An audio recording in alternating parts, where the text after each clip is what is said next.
উড়াচ্ছে যে আমরা ন্যায় বিচার কায়েম করছি, এর নাম ন্যায় বিচার? ভালো মানুষ বাড়ি থেকে আপনি ধরে নিয়ে গেলেন, অথচ পেপারে দিতে বলছেন যে ওরে আমরা ধরেছি কুষ্টিয়ার চৌড়হাট থেকে। ডাহা মিথ্যা কথা, এখান থেকেই মিথ্যা শুরু। পরের দিন আমার বাবাকে বলেছে যদি 10 লাখ টাকা না দেন 50টা মামলা দেব। আমার বাবা তো গ্রাম্য মানুষ, ও যা পেয়েছে আশপাশে সব বিক্রি করে বলেছে এই নেন। তাও 8 লাখ দিয়েছিল। ও শয়তানরা কথা নিজেরটা রাখে নাই, টাকা তো নিয়েছে আবার আরেকটা মামলা দিয়েছে। আপনি এইরকম করলেন কি করে? এই যে স্বাভাবিক হচ্ছে না শরীরটা, এই কারণে ভেতরে আমার অবস্থা এমন করেছিল। আর যা খাওয়াইয়েছে 3টা বছর ফাঁসির কন্ডেম সেলের ভেতরে রেখেছিল। শরীর এত চেষ্টা করছে কিন্তু স্বাভাবিক হয় না। কিছুদিন পরে আবার রক্তের হিমোগ্লোবিন কি একটা আছে না, এটা কমে যাচ্ছে। এই জন্য শরীর ঘামতে দেয় না আমি। ডাক্তাররা বলেছে যদি শরীর ঘামে তাহলে আবার আপনি পড়ে যাবেন। এই যে 10 দিন বিছানায় পড়েছিলাম, ডাক্তার আমারে বলেছে আপনাকে কথা বলা লাগবে কম, 2 নম্বরে রাত জাগা যাবে না, ডায়াবেটিস 19-এর উপরে। এই জেলে যাওয়ার পরে এগুলো সব, আমার জীবনেও ডায়াবেটিস আমার বংশে নেই। চিন্তা এবং এই অত্যাচারের কারণে মানসিক একটা টেনশন আর নির্যাতন। রাত 10টার পরে বারবার বলে যে ঘুমিয়ে পড়বেন, নয়তো কিন্তু আবার বেড়ে যাবে। আবার এই 10 দিন না, তখন আবার বছরের পর বছর পড়ে থাকা লাগবে। আমি এই জন্য হাতে পায়ে ধরে কমিটিকে বলছি প্রত্যেক জায়গায় যে ভাই আপনি যাই করেন, আমি তো এমনি যেতে চাচ্ছি না, জোর করে আপনারা নিয়ে আসছেন। আর রাত 10টার ভেতরে মাহফিল শেষ করা লাগবে। কথাও দিল যে হ্যাঁ ঠিক আছে। এখানে আসার পরে আমি সে মাগরিব থেকে বলছি যে আমরা রাত 10টার ভেতরে শেষ করবেন, আপনারা কথা রাখেন না। যে আবার যদি অসুস্থ হয়ে পড়ে যখন 10টা বাজে, ঝামেলা হবে না বলেন? প্রত্যেক দিন অনুষ্ঠানগুলো নিয়ে আসে বাংলাদেশের বিভিন্ন প্রান্তে প্রান্তে। আপনাদেরটাই নাকি আর তারা মানুষ না? লক্ষ লক্ষ টাকা খরচ করে যদি না যায় তাদেরও একটা ঝামেলা, আমারও তো ক্ষতি। আশা করছি এটা রেকর্ড হচ্ছে, কালকে সারা দেশে যাবে। কমিটির যারা আছেন দায়িত্বে, বাংলাদেশের যে জেলায় আমার মাহফিল আছে আপনাদের আমি পায়ে ধরছি। আমি নিজে কন্ট্রোলে নেই, আমি তো আবার স্বাভাবিক থাকবো নাকি? আগামী থেকে যারাই নেন আমার রাত 9টায় তুলে দেবেন, 10টা 10:30টায় মাহফিল আমি শেষ করে দেবো।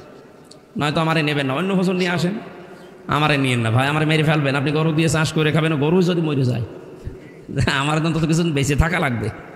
আশা করছি কথাটা রাখবে। আমি পেঁচা বাদুর চামচিকার কথা বলেছিলাম এই কারণে যে এদের নাম শুনলেই বোঝা যাচ্ছে যে না এই চেহারা ভালো হবে না।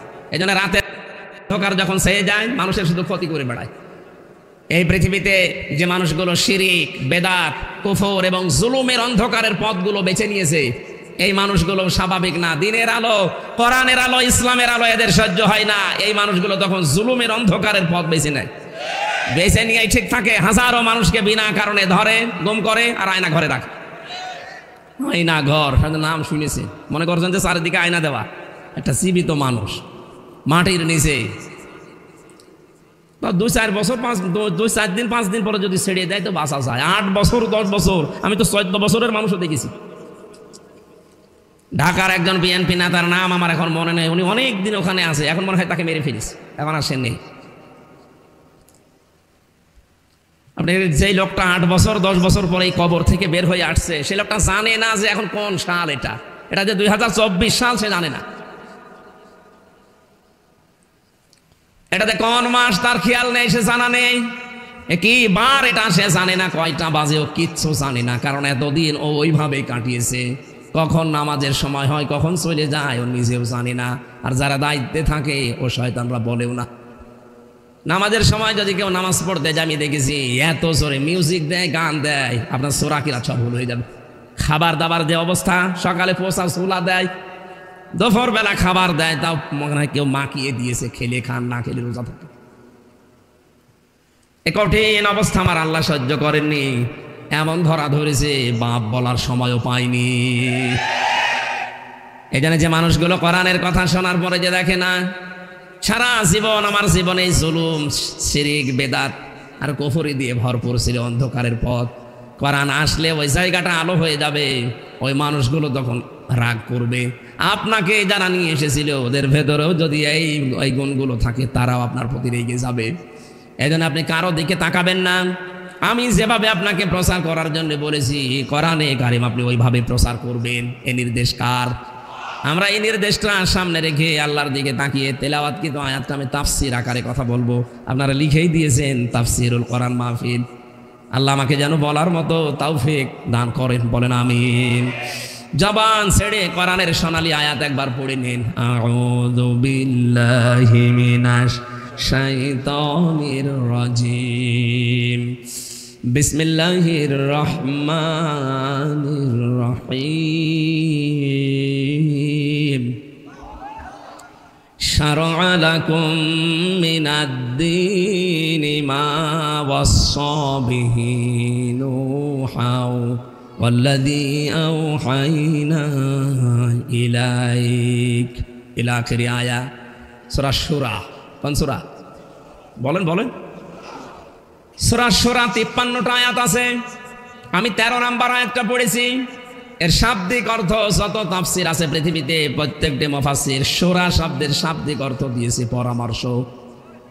এই যে যারা পরামর্শের ভিত্তিতে কাজ করেন না, নিজে যা মনে চায় তাই করেন, সে রাষ্ট্র টেকে না। এই দেশে 1628টা চেয়ার ছিল, একটা চেয়ারের শুধু হাত খোলা ছিল, বাকি 1627টা চেয়ার সব হাত বাঁধা ছিল।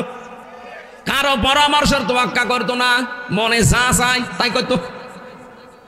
এই কথা বলেন এখানে। আপনি বাস্তবে এইটাই দেখেছি আমরা। কত মানুষ বুঝ দিয়েছিল না, কারো বুঝ নেবে না, ওনার মনে যা আসে উনি তাই করবে। আল্লাহ পাক বলেন ওয়ামরুহুম শুরা বাইনাহুম ওয়া মিম্মা রাযাকনাহুম ইউনফিকুন। হে নবী, আপনার উম্মতদের ভেতরে যারা দাবি করে যে আপনার উম্মত তারা, তাদের ভেতরে এই গুণটা থাকবে, তারা যখন যা করবে পরামর্শের ভিত্তিতে করবে। অথচ এটা 15.5 বছর আমরা দেখতে পাইনি। একক সিদ্ধান্তে দেশ চলেছে, শুধু নির্দেশ আসতো ওই দেশ থেকে, তাই একা চালানোর কারণে আল্লাহর রহমত বরকত আল্লাহ সব তুলে নিয়েছে। আমরা পরামর্শের ভিত্তিতে কাজ করতে চাই, আর এই পরামর্শ যেখানে হয় তার নাম সংসদ। ওর নাম কি? সংসদ। এজন্য শূরা শব্দের দ্বিতীয় অর্থ হচ্ছে সংসদ। এখানে যেতে হলে নির্বাচিত হয়ে যাওয়া লাগে নাকি? কোরআনে কারীম জানিয়েছে হুয়া জাতাবাকুম ওয়া মা জাআলা আলাইকুম ফিদ-দীনি মিন হারাজ ইলা আখিরি আয়া। সূরা হজের 78 নম্বর আয়াতের মাঝের অংশে আছে আল্লাহ পাক বলেন আমি তোমাদেরকে নির্বাচিত করেছি। এখানে শব্দের দিকে খেয়াল করেন, হুয়া জাতাবাকুম, তিনি তোমাদেরকে নির্বাচিত করেন। ও টাঙ্গাইলবাসী, মানুষ নির্বাচিত হয় কিসের মাধ্যমে? নির্বাচনের কথা বুঝতেছেন? মানুষ নির্বাচিত হয় কিসের মাধ্যমে? নির্বাচনের। বলেন বলেন। নির্বাচন না হলে আপনি নির্বাচিত হবেন কি করে?